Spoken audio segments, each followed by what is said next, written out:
Well, I guess we're that was we're deep ridiculous. we're deep within a handful ridiculous. of conversations. No. You can save this to the season 27 one-sided conversations. Oh, that would be an awesome A whole blooper. genre where the listener gets to fill in, and what was he laughing at there? Yeah. What would have that been a response? It would be like an AI test. I was just gonna say, yeah, it feels like a Turing test, or right? It's a Turing test. Like is Drecke a real person, and if so, what's he responding to that makes those answers seem less than random? Someone listens to the whole recording a handful of times and then builds a script that I'm always laughing at their joke. I'm always responding the way they want me to. And I guess someone could kind of deep fake that at some point. Well, it's kind of like the ultimate reaction video, and you don't know what they're reacting to at all. That's awesome. Dude, you're what on a am I roll. reacting to? It's like, what am I reacting to? Just like, Well, I drove past the summer. No, it had mayonnaise on it. No, I swear to God. I don't know what kind of mayonnaise. Do you know about dude, the we had a whole popularity? Led Zeppelin conversation. It was just Yeah. No, you're good. We taught each other about. We'll maybe do another episode. The bottoms and about music and the Bard and Homer and the interplay between spoken word and other types of music. Yeah. Oh, yeah. Well, we'll have to get back into that somehow at some other time. All right. Do you know about the popularity of toy channels on YouTube? No. What is that? This is people playing with toys? Correct. This stuff is crazy. This isn't like a subgenre of unboxing videos, is it? Because it kind of is.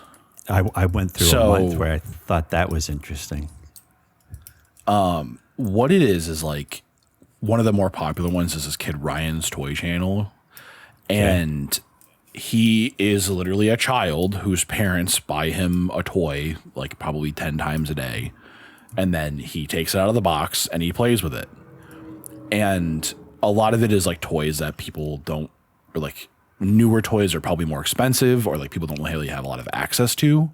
Yeah. Dude, this kid pulls more views than like all of legacy television combined. Wow. This kid pulls billions of views.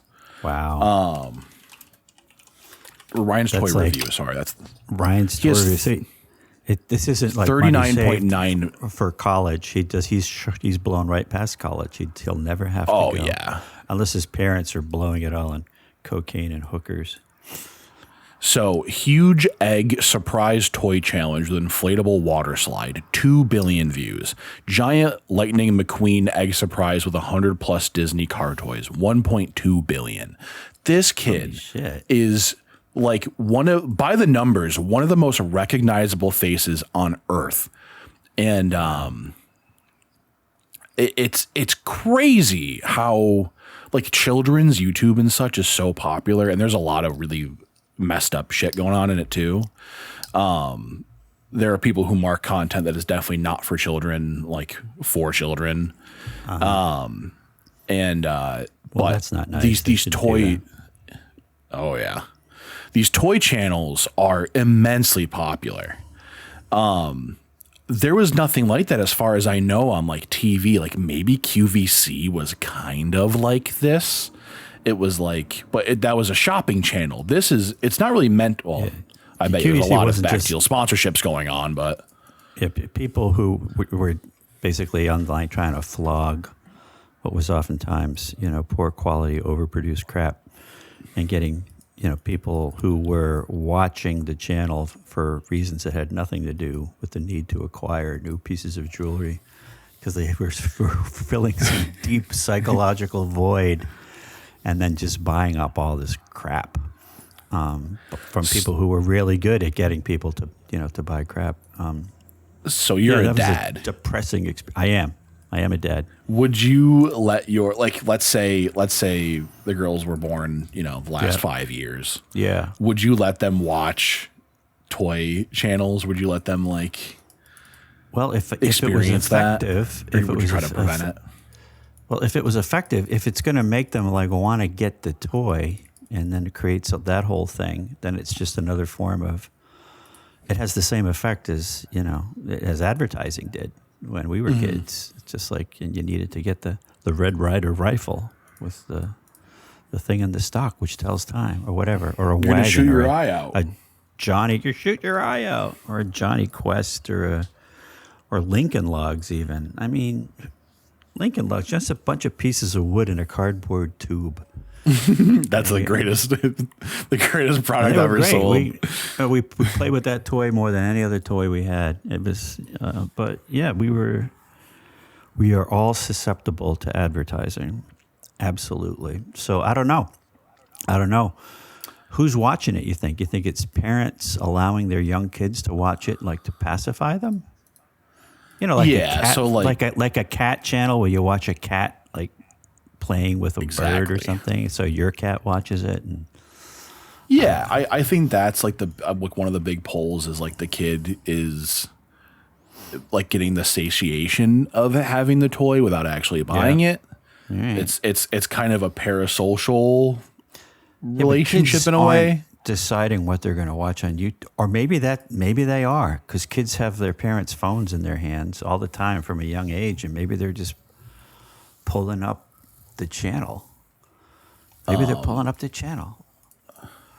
Yeah, I think, like your brother, your stepbrother. Oh my God, My half brother Ronan. your half brother, Ronan. Yep. Ronan.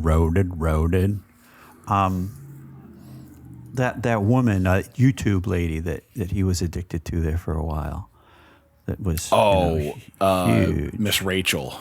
Miss Rachel. So I'm assuming that Ronan at some point had enough, knowledge about how to use a phone that he could pull up, a video of her anytime he wanted to, right? Like kids pull up grab the phone, and 2 seconds later they're playing a game on the internet. So maybe it is. It'd be interesting to see who's watching this kid, and if it's young children directing themselves to that content, that would be very interesting. Or if it's old people who just get really gratified watching a young person, experience a toy for the first time. I hadn't thought of that.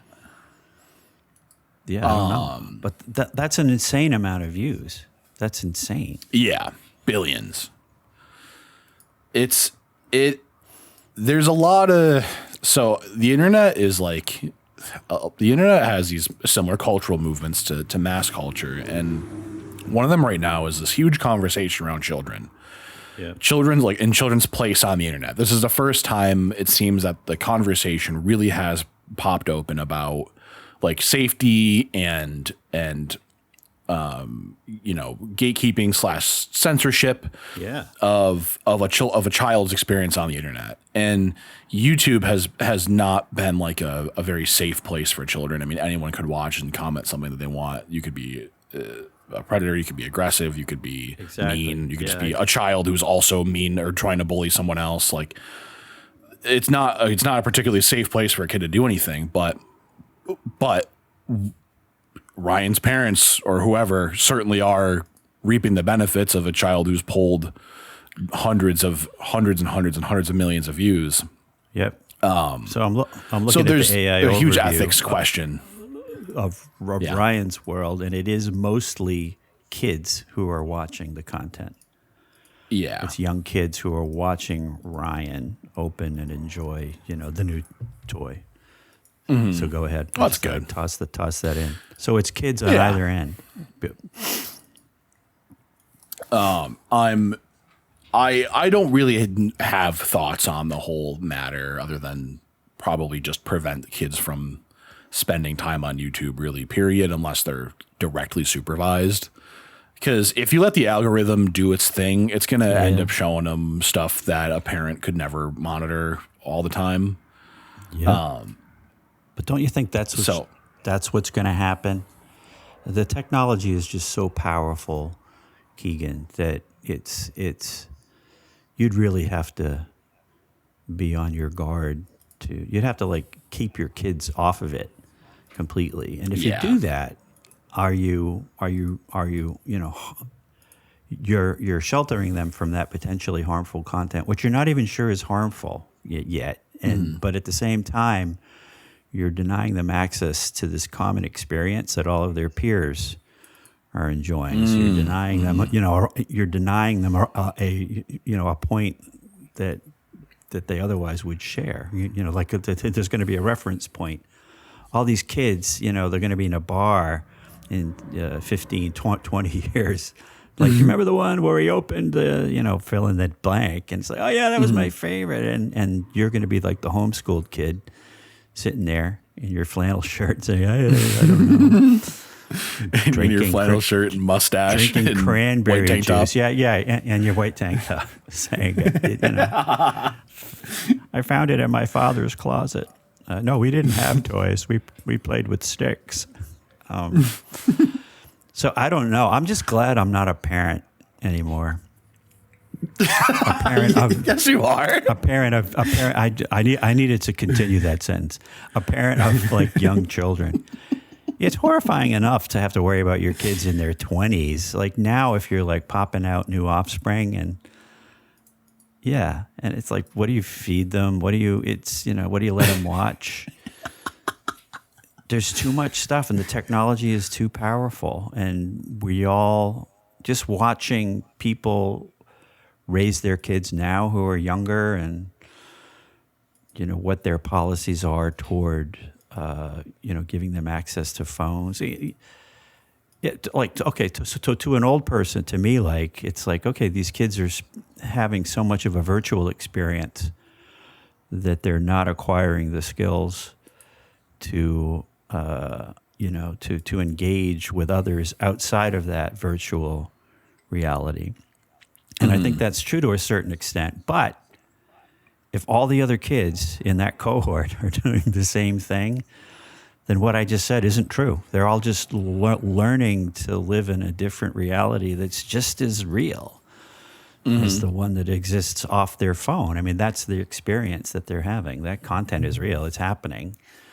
And it's more interesting to them because I think that's the scary part. It's more interesting to them because the algorithm is taking advantage in some way of how our brains are wired to get us to do things that we otherwise wouldn't do. That's the part that scares me. And just because everyone's doing it at the same time doesn't mean that it's okay, that it's a good thing. But I would struggle as a parent to figure out, do I want to deny my kids that experience that other kids are having? I don't know. I'm glad I don't have to wrestle with that anymore. I probably would. Just let them do it, or you can do it. You can watch Ryan's World an hour a day, or whatever it's called. 1 hour, that's it. And I can watch it with them, and I can say, that's a shitty toy. Daddy hates that toy. I have no idea. The new Hot Wheels suck. Hot Wheels were the best. We never had Hot Wheels, Keegan. We couldn't. You never had Hot Wheels? Oh, no, I didn't know. Friends had Hot Wheels. We had like a Matchbox car, and Matchbox cars were like, they sucked because they were older. They were just like tiny little cars. Hot Wheels had like suspensions. They had big fat tires, and you put them on a track and you raced them. They were fantastic. Yeah, but Bobby O'Donnell had a great Hot Wheels thing with a motor that would propel them through the. It was the best to go over there all the time. Matchbox cars, just like you take them out and you like look at it. Oh, look, it's a Dodge Camaro. That's exciting. Let's go look at our baseball cards now. Oh, look, I have doubles of Orlando Cepeda. Do you want to trade me for Orlando Cepeda? Like, no one wants to trade you for Orlando Cepeda. No one gives a shit. Baseball cards. We wanted Hot Wheels. We wanted Hot Wheels. We wanted guns. We wanted things that would shoot actual projectiles. Some things never change, right? It's like a kid in a movie like Shane. Like he wants to own his first gun. Oh, oh, Tex, I'm worried the boy's going to hurt himself, honey. I was 12 when I got my first shooting iron, and God damn it, my boy's going to learn to hunt. He's going to learn to be a man. We all want things in our hands that are going to shoot something. So, yeah, spirograph. People I like were spirographs. convinced. Yeah, but I guess. I mean, yeah, we did it. It had all these pieces. You used it 3 times, then you lost some of it, then you stepped on them and they broke, and then it just went in the trash. I don't know. I honestly don't know. Tonka toys. Kids play with trucks still. Oh, yeah. That doesn't seem to be changing at all. That's something that's deeply rooted. Like a little kid in a stroller and a big truck goes by, that he will watch that thing. Yeah. There's something, it's talking to him at some basic level. He understands, oh yeah, I want some of that. I want some of that in my life. I had this a lot. Yeah. There was this, I don't know how my dad found it, but he got this VHS tape set called Mighty Machines. Oh man! And all it was like construction vehicle. It was like stock footage of like construction vehicles and like mining equipment and like, dude, the endorphins are flowing. They're flowing in my brain just from hearing your description of it. I was obsessed with it, and it had this like catchy theme song, obviously. Yeah. And do you remember Captain Kangaroo? You don't remember Captain Kangaroo? I don't Captain think Kangaroo so. was a children's TV show. It was very, very old. So when I was like 6 or 7 years old, there was a segment of the show where he would just read a book. He had children's books with pictures, and one was Mike something and the Steam Steam SHOVEL. And it was about a giant piece of earth moving equipment that had eyes. And the guy who owned it would come in every day and they would dig big holes. And then at the end of the day, like, he got old and then he became, oh my God, what did he do? He put him in the basement. He became, he became the furnace. It was but no, the only point I'm trying to make is that the kid's fascination, young boy's fascination with giant, powerful things seems to have existed since forever. The steam shovel, that was it. For me, this is like deep future tech. I think of like a Dyson Sphere as something that's going to be like, I'll never see in my lifetime, but that to me is like the coolest machine. Is that, you know what a Dyson Sphere is? Is that an upgrade from, the vacuum cleaner, which is very popular, or the hair dryer, which Meg owns? Okay. This has Dyson, to do a little bit. The English guy, the English inventor guy, or something else? No. Okay. No, not quite. So the Dyson Sphere, I'm not even particularly sure who it's named after, but the Dyson Sphere it's kind of a piece of the Kardashev scale, and a Dyson Sphere is meant to absorb the entire energy output of a sun. And it's like I think it makes you like a tier 2 civilization on the Kardashev scale. So it's an idea. It's an idea of a structure that will completely capture the energy produced. Yeah. Yeah. Concept proposed in 1959 by a famous physicist and astronomer of the same name. Cool. I've seen a bunch of like cargo ships. I've seen cruise ships. I've seen big airplanes. I want to see something that blows my mind. And I think like that would obviously, or like a colony ship, something that's meant to house 1 million people as they travel hundreds of light years or whatever. So you build it around the sun, and then you live on the outside of it. Pretty much. Brilliant.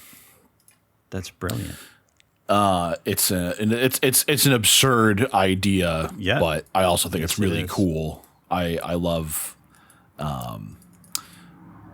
thinking of like how do you even begin to build that? Like, what's day one at the engineering firm's day. I have no idea. What's the first meeting like? So that stuff is always, I think of that as like a huge one. Colony ships, imagine a cruise ship that is like 300 times bigger. It's just big, and that would scratch the part of my brain that's like big machine, turn on and move. Yeah. I love like the big earth moving, like they look like a giant saw. You know what I'm talking about? A saw? No, They're like these earth movers. So yeah, I don't even know what to. Well, there's those giant machines that dig, the tunnels. Those are crazy. Like the tunnel, how it gets dug. It's a giant, I don't know, series of saws or blades that spin that just like chew out rock and spit it out the back and just keep going and going and going and going. If you go the Bagger 293 bucket wheel excavator, or just Bagger 293 probably, like this thing. This is meant to quarry it like on its own. It looks like a small oil rig. Yeesh. It is scary, but I think it's cool at the same time. I think it's really cool. This one has 4 heads on it, and it looks horrifying. So if you do 4, you could dig a tunnel with that. Yeah, you can dig you could probably dig to the earth. You could go down to the Earth's core and blow us all up. I hope that we get through the crust in my lifetime. That seems like a real freebie that we haven't done yet. I don't know. Aren't you worried about it's going to leak out? I would worry about leakage. Is the mantle that like liquid? Dude, I don't know. I don't know either. Like the 5th grade since I thought about the mantle. There's the core and there's the mantle, and that's all I remember. I think of that as like, yeah, we got a molten core, but it's a finite amount of energy in there, right? It's just like whatever's in there, whatever heat has been captured, that's it. So I don't know. I guess there's a lot of it. I'm worried like as soon as you tap into it, like again, the pressure. We'd probably screw it up, right? It would be like an artificial Pompeii of our own design, and it would. You crack a giant hole, and it's like the hoof doctor, scrape down, and all of a sudden, ooh, look at that! And it's a geyser of magma of lava that just flows out until it's completely spent, and then we're all dead. All right. Well, that's where mine goes. Have there been any big volcano eruptions in our lifetime? Sure. Mount St. Helens was huge. Yeah.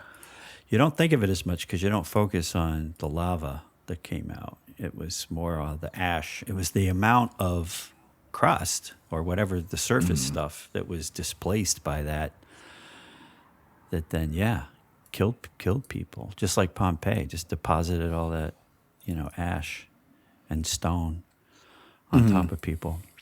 Yeah, and then what was the other one? There was one in Iceland that disrupted transatlantic air travel for like a long time. That was in our lifetime. Big eruption.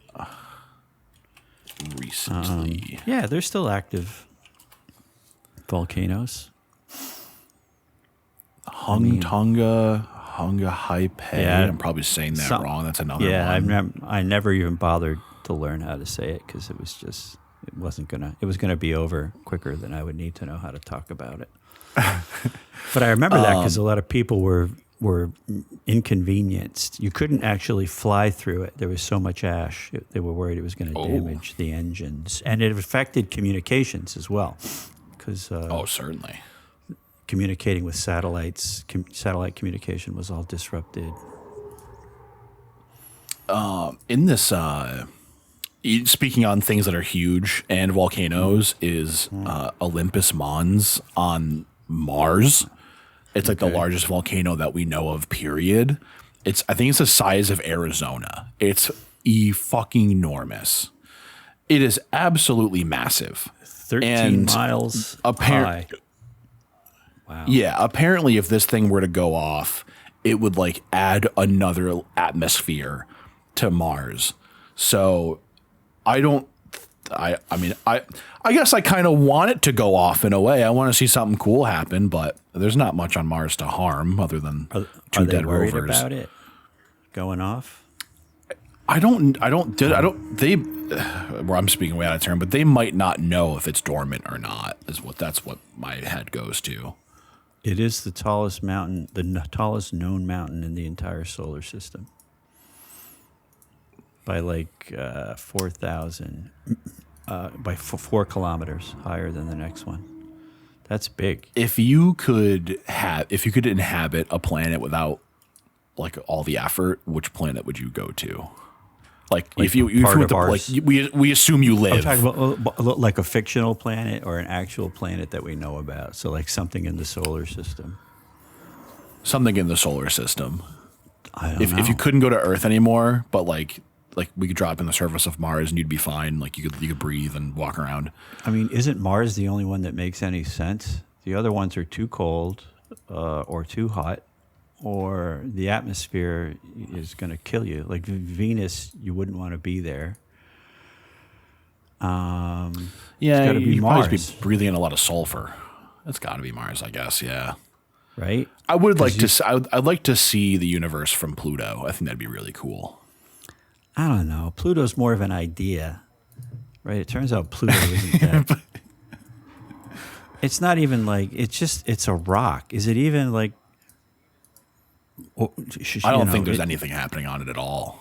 But it's not even. It doesn't have a proper shape of a sphere, does it? Is Pluto spheroid? Oh, that's the question. I don't know. Yeah, I thought, which is why they decided it's not going to be a planet anymore. I thought it was too small, but Pluto is not spheroid, but it's very close to a perfect sphere. The only AI writes a sentence like that. yeah. The term spheroid applies to bodies that have been flattened or otherwise deformed. All right. It's got a rapid aren't we rotation. a spheroid because we're being pulled by We are the moon We and are. the sun and everything? Well, I'm talking about the shape, but Is it like an egg? Is it like truly oblong? I'm going to go back. See Pluto's shape. What? Some reason, Keegan, I got in my head that Pluto wasn't really shaped like a planet, like other planets. No, this thing so looks far it away. looks like the moon. Yeah, it looks like a sphere. It isn't. Yeah. It is a sphere. It's a dwarf planet in the Kuiper Belt. It's the 10th most massive object known in the solar system, so that should rate planetary status. Yeah, what it looks like from there. Yeah, it looks like the moon. All right, I take it back. Pluto Sorry, has moons. Pluto. Sorry, Pluto. Why did it get? Why did Pluto's it a get? divisive topic amongst young people. Yeah, it's like the designated hitter rule. It's just like one of those made up. It's based upon we have a need to classify things. Our brains are wired that way, and sometimes we just carry it to ridiculous levels. Like, is it a planet? Just like, no one cares if it's a planet. It doesn't matter. What's at stake? It's not going to get into the planet. At stake? It's not going to get into the planet lounge at the airport. There's nothing at stake. Is it? Do we need a pristine definition of what a planet is? Because we're all going to die if it's not. There's something about the orbit. Then here it goes. Its planetary status was questioned when it was found to be much smaller than expected. Okay. So then they discovered additional objects in the same belt. And then they redefined the term planet to exclude dwarf planets such as Pluto. All right, well, there you go. I don't know why. We literally shifted the goalpost to include I would to like include Pluto. it seems. No, there's been a bunch of Australians going, fuck Pluto. Fucking dwarf piece of shit. Non-planet piece of crap. Fucking lost ass moon over there. Yeah, but Pluto's, again, it's like you would never go there. Why? Because it's there. I just it's climbing Mount Everest. I don't know. We'd have to decide it's important. I could touch on that too. I have this personal fantasy about going to a place that no one has gone to before. Well, that's and cool. There's very few of them left on Earth, so Okay. I don't really know what I'm going to do about it, but Do you have a short list? there's I think it's in Chile. There's like these really bizarre, jagged, like it's a forest it's like made of stone. It has these like tall, sharp rocks that Right. there's nothing in. Like we've droned over them and everything. The and satellite, there's no nothing in there, reason but just for no a one has like person gone to in ever there. have gone there because there'd be no reason to go there. Right. Right. Yeah. So maybe there are.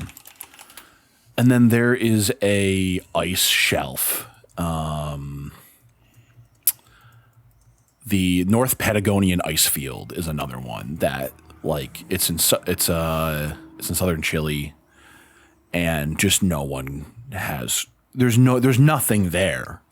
But I don't know. I want to go. I want to see it. I want to be like the first to see something, or like climb a mountain, be the first person to cross the ice shelf. I have this like interesting relationship with like desolate, which is I think a reason I want to go to Pluto if I ever could. To like look out on a mountain range in like 300 miles in every direction is absolute nothingness. Yeah. It's like this you versus it all moment. I think that's really cool. And to go somewhere no one has done that at would be like a very intimate and very, I think, very cool experience. I think that's that one of them. the impulse you're describing is not uncommon. People like to wander off into remote areas where they can experience, the smallness of themselves in relation to their surroundings, and that there's something important about that. Wait, I found a place, North Sentinel Island in the Bay of Bengal. Oh, North Sentinel Island? Yeah, India. The last truly unexplored places on Earth humans have ... never visited. How would they know that? So there are humans on it, actually. North Sentinel People have visited it. Yeah, this is a tribe. Okay. Yeah. That's so weird. Whatever the AI overview is, I think is a little disingenuous. There are people that live totally there. It is like one of the last unreached, like, or uncontacted people, I'll say. It's illegal. It's illegal to go there. Illegal to go. And they live in voluntary isolation. If you try to visit, they will kill you. Sounds like something Trump's going to try to take over soon. North Sentinel, beautiful island. The Sentinel of America. Yeah, it's called. It's the. That's right. Sentinel I can't wait. We're gonna build a new golf course.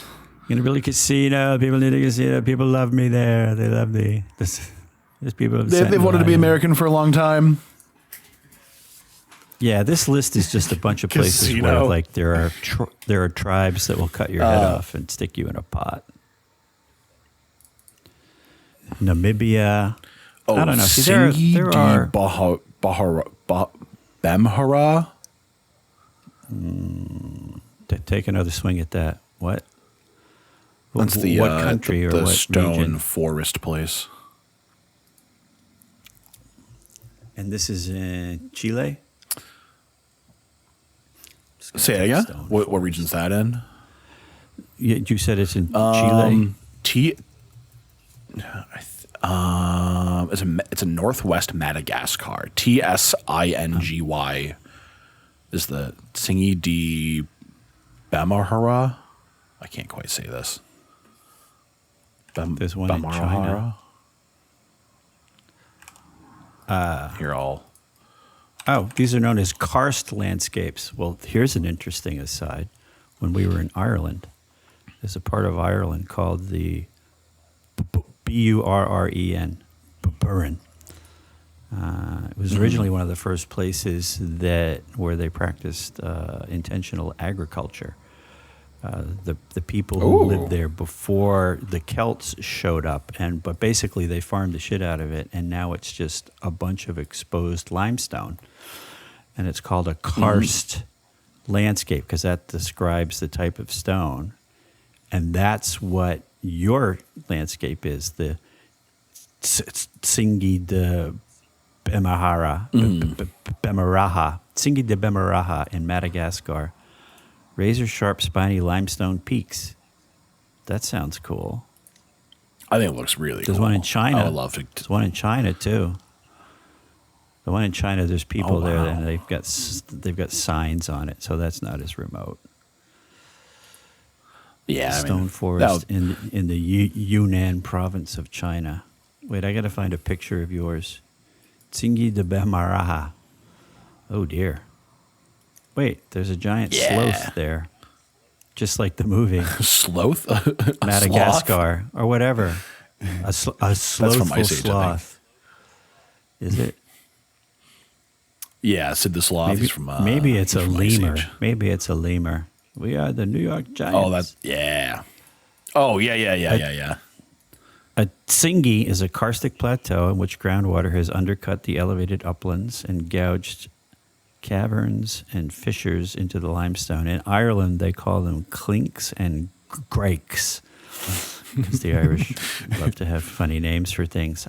Sure, mind the clinks and grakes. You don't want to break your ankles. That looks... Try to name anything normal challenge.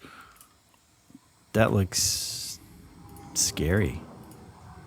I can't believe I can't believe that like American adventurists haven't tried to like go there and climb.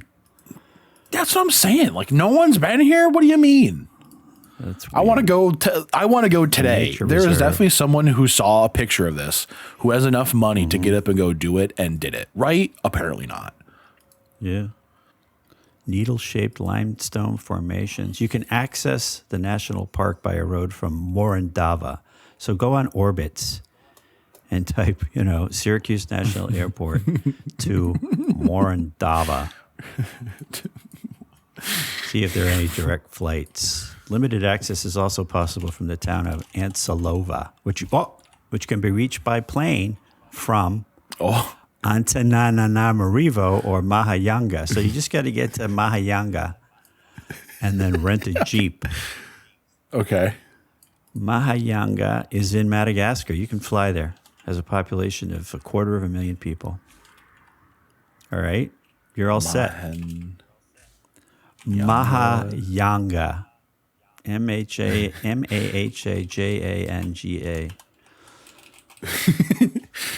I'm trying to piece together how I would get here if I really. I'm looking for a list of hotels, but I'm not seeing anything. But there is a park. It's a national park, and it's a UNESCO Air Madagascar is regularly scheduled flights reserve. Happen every Air Madagascar every 3rd October. You can plan ahead. You can fly there in 5 years. Madagascar flight. That's what I need to look up. Le Parc National Kayak de flights to Bemaraha. Madagascar. There is one. De Maharaga. There's 1, 2, 3. Oh, there's a bunch of flights. These flights are expensive. Lemurs. There's full of lemurs. Different kinds of lemurs. There are bats there. There's something called a carry, which is some sort of a carnivore I've never heard of. I could leave Buffalo tonight at birds. Yeah. How long would it take you? I can leave Buffalo tomorrow at 10:36 a.m. and I will arrive at the TNR airport in Antananarivo in 44 hours. Well, so TNR is the $2,500. I'm on the archived website, so the fact that it's archived should, raise some red flags. It says, if you're camping, you must obtain food supplies in Morondava. However, freshwater fish or pork meat or zebu meat can be purchased around the park, as everyone knows. So you can get access to fresh protein various places, but you're going to want to pack in your Hot Pockets. Oh, zebu's like a cattle. Cheetos. All right, well, that's delicious. Yeah, I'll bring some Doritos, some Mountain Dew. I'll be fine. All right. I'm Where not seeing where would any you go? accommodations. Where would I go? No. Yeah. Yeah, this is way too. That's way too much Remote. work for me. Yeah, I like remoteness. It's such My an idea of- adventure. So my idea of an adventure is you go out, you hike 10 hours a day, you're out there with nature. And then by you're done at 4:30 p.m. sitting on the veranda of your 4-star hotel, just drinking a martini that could float 6 goldfish in it. And then you eat a delicious meal. And then you get up in the morning and you do the same thing after having your coffee. That's my idea at my age. Meg wants to do the Tour de Mont Blanc. So look at that. I'm supposed to be Tour of the White researching Mountain? that. Tour de Mont Blanc. BLANC, which is a long distance. It's a very popular trek. And it goes through. Oh, you're wow. Going This is around beautiful. Mont Blanc. You go around Mont Blanc, and so you're going through Italy and Switzerland and France, and yeah, it would be a walking thing. So the clock is ticking, Keegan, for when we would be able to do that, but it would have to be sometime within the next 5 years. In Ireland, we rode bikes. Are there which any was roadblocks? Great. Are there any what? Is there anything preventing you from going? Oh, just having the legs be healthy enough. Yeah. But yeah, How long is this? It's not that long. 165 kilometers. Oh my god. So it's a little over. That is it's a very little over long. 100 miles. Well, yeah, but you do Dude. it. You could take 10 days to do it. You can do 8 miles a day, which I can do that if I bring my pain medication. She really wants to do that. She's brought it up several times, and some of my brothers and sisters might sign on to do it too. But yeah, it's one of those things where you can go, totally above, over the top, fancy, or you can go the other end where you stay in these huts with other people who make a lot of noise when they're sleeping. There's a which is tour what I in New would have Zealand done. I'd like to do about Lord of the Rings. Yeah, New Zealand, you seen it that? just keeps coming up. No, a tour of New Yeah, Zealand. it's cool. Is it a Lord of the Rings? Is it an LOTR tour? Yeah, so they filmed a lot of Lord of the Rings in New Zealand, if not the whole thing. That I knew. And Yeah, no, the there's beacons. the beacons have Gondor calls for aid. And Rohan shall answer. I Like would the love to see beacons. it. And it, for me, is Everyone I've talked such to who's gone to New Zealand has loved New Zealand. And we actually owned, or the company I worked for, we had a small door business in New Zealand, which we later sold, but had the nicest lawyer working for us in New Zealand who kept sending me books, coffee table books of New Zealand, and saying, when are you going to come visit New Zealand? I'm like, fuck yeah, I would do that. But no, we have friends very who've gone who positive just on loved tourism. it. Absolutely. Yeah. It's a long. I would like to go. It's a long way to expensive. go. It's expensive to get Yeah. there. Yeah. And once you're there, you you have to it's eat somewhere like sheep. Rhode Island. You can walk the whole country. No, really. It's just long. Is it more than one Yeah, island? It's like a couple islands, isn't it? It's a I don't couple even know. islands, but the main stuff happens on the big one. Wellington.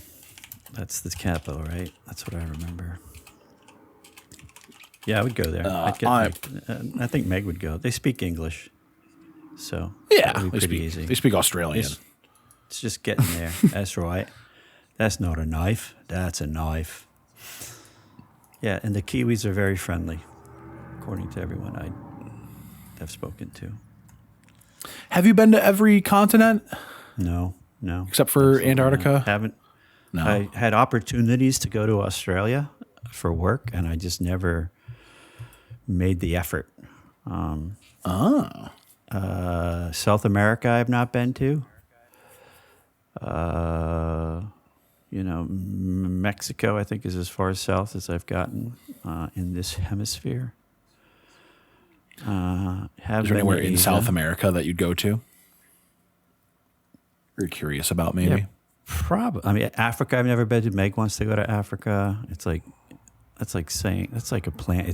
Africa's so big. It's just like, it doesn't even make, the sentence, I want to go to Africa, doesn't make sense. It's just like, I would go visit the planet Earth because I've heard of the delicious food. Probably I'd like to go to Peru. I'd like to go to Machu Picchu. I hear Ecuador, depending on which regime is in charge. My brother's could be enjoyable. A wife is from their family is from Ecuador. Quito's nice. People say Colombia is beautiful. I know people who've gone to Colombia. What else? Venezuela, Guyana, French Guiana. I don't know. I could have gone to Brazil for work. I never did. That would be cool. Yeah, I would go. I had friends who went to Chile a lot. Chile looks interesting. It's just this long strip of whatever. Like, how does that not be a country? It's like, well, obviously mountains are involved. It should be part of Argentina. I don't know. I don't know what the history is there. They hosted the NFL season opener in Brazil, and it was a huge success. Yeah. I mean, did you watch the game? I was psyched because a little bit. The Chiefs lost. Are you following the Bills? You follow NFL at all? I don't follow it as closely. You'd think for someone who's played a lot of football in their lives, I would be a lot more involved with it, but I find it difficult to watch. I think because I've played. Yeah, well, it's an avoidable passion. Just you don't need to get into it. Yeah, I like it, but I'm always glad when the Patriots aren't good. So like this year, they're not going to be good. So it's like great. I don't have to like be in front of my TV every Sunday watching them. Yeah. I would go back to China. I find that. Ooh, I didn't know you've been to China. Oh yeah, I've been to China a few times for work. That's gotta be cool. China was cool. I've never been to Japan. Korea, I've just been to the airport. I've never got out into Korea. I heard someone told me that Anthony Bourdain's Seoul was one of his favorite places in the world because of the food culture there and everything else that was going on. But dude, really, it's like what, Tony Bourdain? Anthony Bourdain, yeah. Yeah. No, he's great. You were going on? No, I still feel bad about him, like not being around. Poor dude. You were going on. I cut you off. No, we were going. Well, you were talking about football, and then I was looking at a map, and I said, "Oh, China," because it sort of jumped out at me. I struggle with the number of commercials and non-play time that you see like on an NFL broadcast. It drives me crazy, and I also don't like the commentators. I'm kind of a hater in that regard. It's that all of that makes sense, and the older I get, the more annoying things like that become. Like you can tell when commentators are bad, when they've spent too much time listening to sports talk radio, and it's like it's not authentic. They're just manufacturing meaningless content and trying to put like a note of in their voice that makes it sound important and exciting, and let's go down to the sideline. It's just like, why? There's nothing interesting that's happened that we need to know about. When you have like really good either coaches or former players who are comfortable sort of walking you through what just happened or walking you through what could happen on the next play and why these things are important. That's fun. I still enjoy that. That's so that, the X's and O's of the game and appreciating what makes a good play good, or when a particular, person on the field has done their job like the best they possibly could to achieve the success of a particular play. I always enjoy that, like seeing it, described and having my attention brought to those aspects of the game. I've always enjoyed, because just from following the Patriots over the year, you do, just by watching a lot of football, then start to appreciate certain aspects of the game and how hard it can be to play well. And yeah, it's a very interesting sport because it's very brutal, and yet there's a lot going on. There's a lot of thought involved to build a team that's good, that's going to perform well. So there are a lot of elements that make a football team successful, and you can have like an extremely talented roster. You can have the best players in the team, but if your game plan is shit and if your coaching is uninspired, then you're not going to succeed. You need all of these elements, and you're doing it in a very competitive environment against other teams that are trying to do the same thing with people that are, arguably as talented or as close to being as talented as yours. So I find that aspect fascinating. But at the end of the day, it's a bunch of guys, beating the shit out of each other, like in a very brutal way. And that part of it you can't ignore. At the end of the day, it's just like and so yeah, and that becomes tiresome to me. Just like the amount of violence, like the helmet to helmet contact that they pretend to not see. They'll sort of change the rules to say, oh yeah, we're going to call that, but then the athletes are getting faster, they're getting stronger, they're getting larger, and more and more people get hurt as a result. It's a beautiful, brutal game, but yeah, I'm happy not to have to watch it for a whole season this year because the Patriots look like they're going to suck. I would like an NFL broadcast that doesn't have, it's just the game. Like, you give me commercials, I guess, if you have to, but like if I could get just no one talking, just show me the game. I'm a proficient enough player to where I don't need a guideline, but so tell me. When I was in China. I was in China one year. All right. I was in Hong Kong during the Super Bowl. No, wait a minute. I'm getting my memories confused. That was the Bills losing. There was one year when the Patriots were in the Super Bowl. It was one of their first 3 wins, and I was traveling, so I wouldn't have been in China. So I was in Europe somewhere doing something. I can't remember what it was, and I couldn't get access to the game. But the next day, I found on like cable in Europe, it was essentially a condensed version of the game, and all it was the actual elapsed game.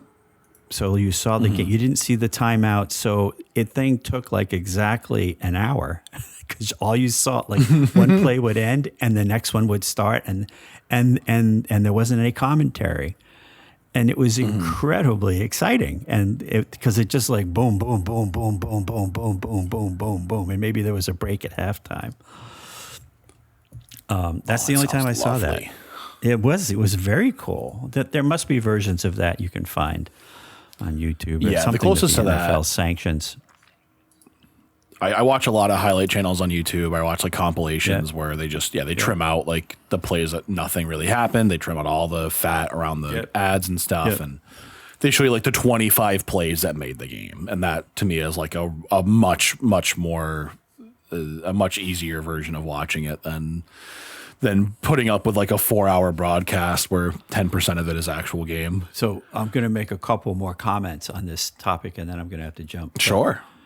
If you think about it, you know, that whole format of broadcast sports, it started, you know, before TV. So it was on the radio. People were listening to games on the radio. So, of course, there are people there that are talking you through the game, that are just describing what's happening. And there's usually one guy who's like doing the play-by-play, and then another guy who's like coming in over the top, you know, adding something on top. You know, the color guy. That sort of format's been around for a long time from radio because you needed it. All the vital information about what's happening in the field was being communicated through your ears. And then they switched to TV, but then they sort of keep the same format, right? There's a guy still walking you through the play-by-play that you're, in fact, seeing with your own eyes, but he's walking you through it. And there's got to be a reason for that. It's because were we trained that way on radio? Is it how we like to absorb, information? I have no idea. Wonder. But we're watching it. You go to games now, live games, people will have their headphones on because they'll be listening to it on the radio while they're watching it. So there's something about that appeals to us. But you're right. At some point, maybe that goes away. Maybe we don't need that anymore, and we're just watching the play on the field, and it's satisfying enough that we don't need people, you know, telling us what aspects of what we just saw are the important ones to pay attention to. It's extremely interesting. Anyway, so I think that was both of my comments. Maybe at some point we will evolve to the point where we don't need people describing to us what it is that we're seeing with our own eyes.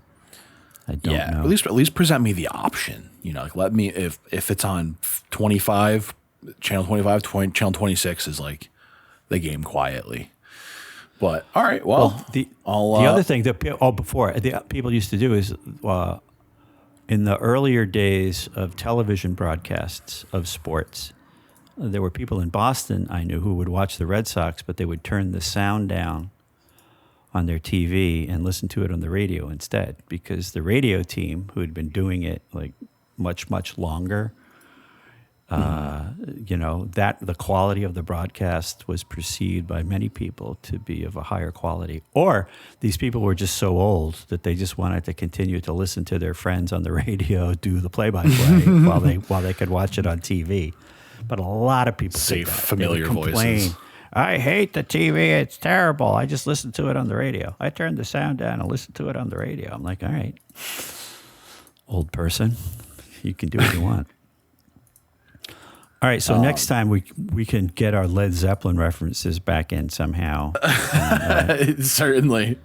Evolution of musical tastes. In the meantime, I'll check out some of my dubstep references that you have given me.